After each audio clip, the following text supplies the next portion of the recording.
പല സഖാക്കൾ തന്നെ എന്താ പറ്റി ഇങ്ങനെ ബേബി ആരാ അകത്തെന്താ സ്ഥിതി? ഒരു കൂന പാത്രങ്ങളാണ് നമ്മുടെ സിങ്കിൽ. ഞാൻ അയാളോട് ചൂടാവും. പക്ഷേ ബേബി ചൂടായില്ല.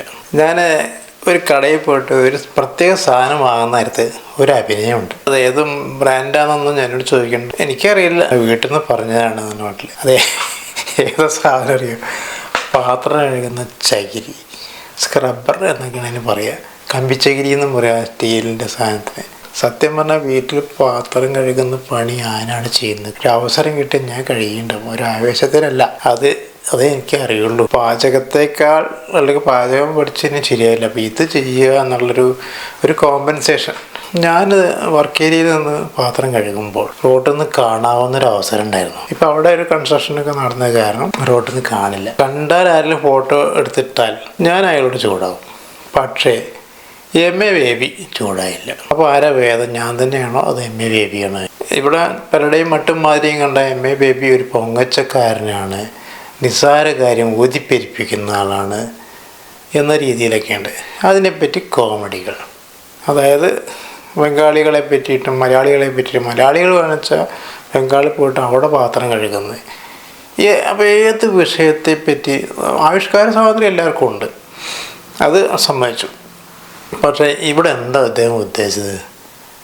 അദ്ദേഹം ബോധപൂർവ്വം നാടകം കളിച്ചതാണോ? ഒരാൾ ജന്മന അല്ലെങ്കിൽ ചെറിയ കുട്ടി കാലം തൊട്ട് ചെയ്യുന്നൊരു പണിയാണ്. മറ്റൊരാൾ എഴുതിയിരുന്നോ? അയാൾ ഒരിക്കലും ചെയ്തിരുന്നില്ല. അപ്പോൾ വീട്ടിൽ പാത്രം അങ്ങനെ ഇട്ടിട്ട് പോരുള്ളൂ, അങ്ങനെ ഒരാൾ. അപ്പം നിർബന്ധം കൊണ്ട് അങ്ങനെ ചെയ്തു. മറ്റൊരാൾ ചെറുപ്പം തൊട്ടേ അങ്ങനെയാണ്. അയാൾ വല്ല വീട്ടുകളിലും സുഹൃത്തുക്കളുടെ വീട്ടിൽ പോയി പാചകത്തിനടക്കം തയ്യാറാവും.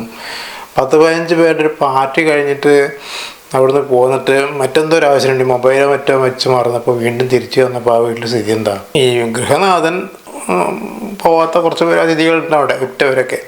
അവർ വിട്ടു പിരിഞ്ഞിട്ടില്ല, അവരോട് മുറ്റത്തുനിന്ന് സംസാരിക്കുന്നു. അകത്തെന്താ സ്ഥിതി?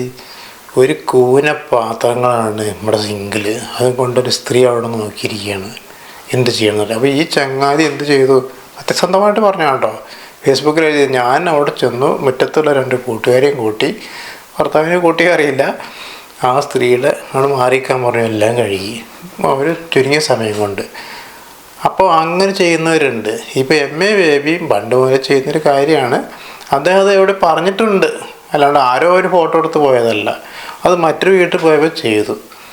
ഇത് എൻ്റെ കാര്യത്തിൽ എനിക്കറിയാം, ഇതെനിക്ക് അറിയുള്ളൂ അടുക്കളയിൽ, എന്നിട്ട് അത് പുറത്ത് വിടാൻ ഞാൻ താല്പര്യം കാണിക്കുന്നില്ല. അപ്പോൾ ഇവിടെ ആ താല്പര്യം കാണിച്ച ആൾ മോശക്കാരനായി. ഇത് മറച്ചു വെച്ച് ഞാൻ ക്യാമനായി എന്ന് ഞാൻ സ്വയം പറയല്ല, ഇതാണ് പലരുടെയും മനോഭാവം. അടുക്കള എന്ന് പറഞ്ഞാൽ പുരുഷന്മാർക്ക് കയറാനുള്ളതല്ല.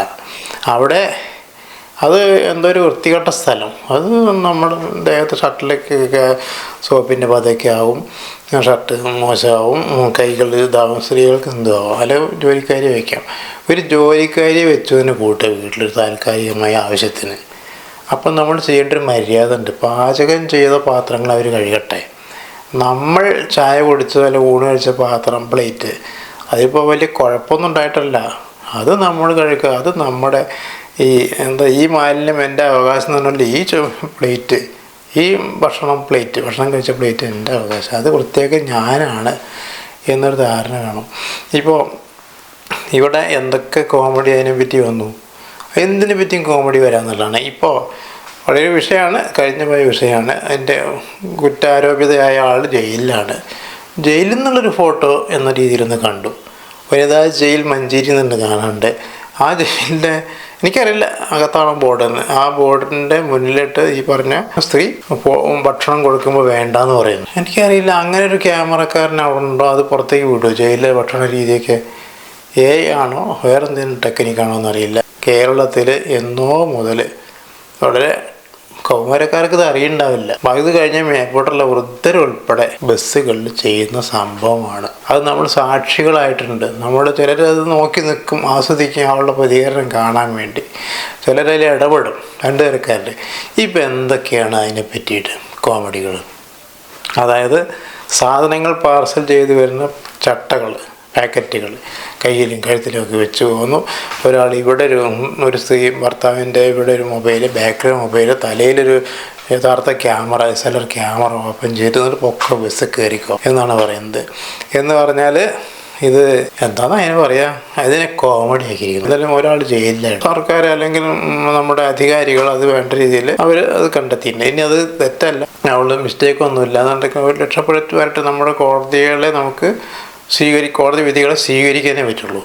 അല്ലാണ്ട് അവർ കൊല്ലപ്പെടണം, അല്ല അവർക്ക് ജയിൽവാസം കിട്ടണം, അവരെന്തുകൊണ്ട് കയ്യാമം വെച്ച് കൊണ്ടുപോയില്ല, എന്തുകൊണ്ട് പോലീസ് ജീപ്പിൽ കൊണ്ടുപോയില്ല, അതൊക്കെ പലർക്കും വലിയ വലിയ വലിയ വിഷമങ്ങളാണ്. എന്തായാലും അതിനെ ചൊല്ലി എത്രയോ കോമഡി വെർഷൻസ് വന്നു കഴിഞ്ഞു. പക്ഷെ ഒരു കാര്യം, ഈ കോമഡിക്കാരൊക്കെ ഒന്ന് ആലോചിക്കേണ്ടത് ഇതിൽ എന്ത് നടന്നു എന്നുള്ളതല്ല, സത്യത്തിൽ ഇത് കേരളത്തിൽ മറ്റു സംസ്ഥാനങ്ങളുണ്ടോയെന്ന് അറിയില്ല, ചിലപ്പോൾ കുറയുന്നതുകൊണ്ട് ഇവിടെ അത് നല്ല പോലെ നടക്കുന്ന കാര്യമാണ്. അതിനെപ്പറ്റി കോമഡി കൊണ്ട് അങ്ങോട്ട് ഇല്ലാണ്ടാക്കുക. ഇതാ വേറെ നല്ല ഒരു ബസ് തൊഴിലാളിയാണ് തോന്നുന്നുണ്ട്, ഫുട്ബോളിനടുത്ത് നിന്നിട്ട് പെണ്ണുങ്ങളെ കയറാൻ പാടില്ല, പിന്നെ സ്ത്രീകളുണ്ട് സൂക്ഷിക്കുക എന്നൊരു ബോർഡ് എഴുതിയിട്ട് പ്രിൻ്റ് ചെയ്ത്, ഇതൊക്കെ ഏതോ ഒരു കമ്പ്യൂട്ടർ സെൻ്ററിൽ പോയി ടൈപ്പ് ചെയ്ത് അതിൻ്റെ പ്രിൻ്റ് എടുത്തിട്ട് വേണം തൊട്ടിക്കാൻ. ഇതൊക്കെ എന്തുമാതിരി അവഹേളനങ്ങളാണ്. ഇതിൻ്റെ അർത്ഥം ഇവിടെ സ്ത്രീകൾ ബസ്സുകളിൽ യാത്രക്കിടയിൽ ബുദ്ധിമുട്ടുന്നില്ല എന്നല്ല. അങ്ങനെ ആരും വിചാരിക്കുമ്പോൾ അങ്ങനെ പ്രചരിപ്പിക്കും വേണ്ട, എല്ലാത്തിനെയും അങ്ങനെ കോമഡി ആക്കണ്ട. നേരത്തെ പറഞ്ഞ പോലെ MA ബേബി നിങ്ങളുടെ ഒന്നും കയ്യടി കാണാൻ കിട്ടാൻ വേണ്ടി ചെയ്തതല്ല. അദ്ദേഹത്തിൻ്റെ ഒരു സംഭാഷണം ഞാൻ കേട്ടു. ബെറ്റി എന്താണ് അദ്ദേഹത്തിൻ്റെ വൈഫ്, ബേബി അതൊന്നും എടുക്കൂ, അല്ല അതൊന്നും ചെയ്യുമെന്ന് പറയുമ്പോൾ പല സഖാക്കൾ തന്നെ എന്താ ബെറ്റി ഇങ്ങനെ, MA ബേബി ആരാ, അത്രയും ഒരു പണ്ഡിതനായ അല്ലെ എന്താ പറയുക താത്വിക ആചാര്യനായ കമ്മ്യൂണിസ്റ്റ് പാർട്ടിയുടെ എല്ലാമായ ആളോട് പറയാൻ പാടുമെന്ന് ബെറ്റിയോട് ചോദിച്ചിട്ടുണ്ട്. അത് MA ബേബി പറയുന്നത്. അപ്പോൾ ഒരു വീട്ടിൽ ഒരാൾ എത്രത്തോളം സഹകരിക്കുക എന്നുള്ളതൊക്കെ സമൂഹത്തിനോട് ചോദിച്ചിട്ട് വേണോ. ഇദ്ദേഹത്തിൻ്റെ ഒരു ഫോട്ടോ ഞാൻ കണ്ടു, മറ്റൊരു വീട്ടിൽ പോയിട്ട് അതിൻ്റെ വീട്ടുകാർ നോക്കി നിൽക്കുകയാണ്. ആ സമയത്താണ് അദ്ദേഹം കഴുകുന്നത്. ഇത് സ്വന്തം നിലയ്ക്ക് അദ്ദേഹം എടുത്തതാവില്ല, ആ വീട്ടുകാർ ഇത് കൗതുകം കണ്ടിട്ട് ഒരു അത്ഭുതം കണ്ടിട്ട് നാലാളെ അറിയിക്കാൻ വേണ്ടി ചെയ്തായിരിക്കും. ഇപ്പോൾ MA ബേബി എൻ്റെ പാർട്ടിക്കാരനാകുമ്പോൾ എനിക്ക് ആദരവ് ഉണ്ടാകുമായിരിക്കും, അതെല്ലാവർക്കും ഉണ്ടാവേണ്ട ആവശ്യമില്ല. പക്ഷേ മറ്റൊരു പാർട്ടിയിൽ നല്ലൊരു സമുന്നതനായ നേതാവ് ഉണ്ടാവും, അയാളെപ്പറ്റി നമുക്ക് പറയാൻ പറ്റുമോ? പറയാൻ പറ്റില്ല. ഇപ്പോൾ രാഷ്ട്രീയം എന്ന് പറഞ്ഞാൽ ഈ എതിർ പാർട്ടിയിലുള്ള സമുന്നതനായ നേതാവിനെ പറ്റി കോമഡി കാണിച്ച് തീർക്കാനുള്ളതല്ല രാഷ്ട്രീയം, അതല്ല രാഷ്ട്രീയ പ്രവർത്തനം. അതിനു വേണ്ടി റീലുകൾ ഉണ്ടാക്കുകയും അതിനെപ്പറ്റി ടെക്സ്റ്റുകൾ എഴുതുകയും പാട്ടുകൾ ഉണ്ടാക്കുകയും ചെയ്യുന്നതല്ല. അത് അങ്ങനെ ആരും തെറ്റിദ്ധരിക്കേണ്ട. നമുക്ക് എല്ലാ പാർട്ടിയിലും ഉണ്ട് നല്ല കറകളഞ്ഞ നേതാക്കന്മാർ. അവർക്കൊക്കെതിരെ ആർക്കിപ്പോൾ ഇന്ന് ഏത് കുട്ടിക്കും കയ്യിൽ മൊബൈൽ ഉണ്ടെങ്കിൽ ആർക്കും വേണ്ടി എന്തും കാണിക്കാം. അതൊക്കെ ഒരു അധപ്പതനത്തിൻ്റെ ലക്ഷണമാണ്. എല്ലാ വസ്തുതകളെയും ഏത് വിഷയത്തെയും അടുക്കളയിലെ അല്ലെങ്കിൽ പൊതുവെയുള്ള സ്ത്രീ പുരുഷ സമത്വത്തെക്കുറിച്ചിട്ടാണ് അവിടെ പറഞ്ഞിരിക്കുന്നത്.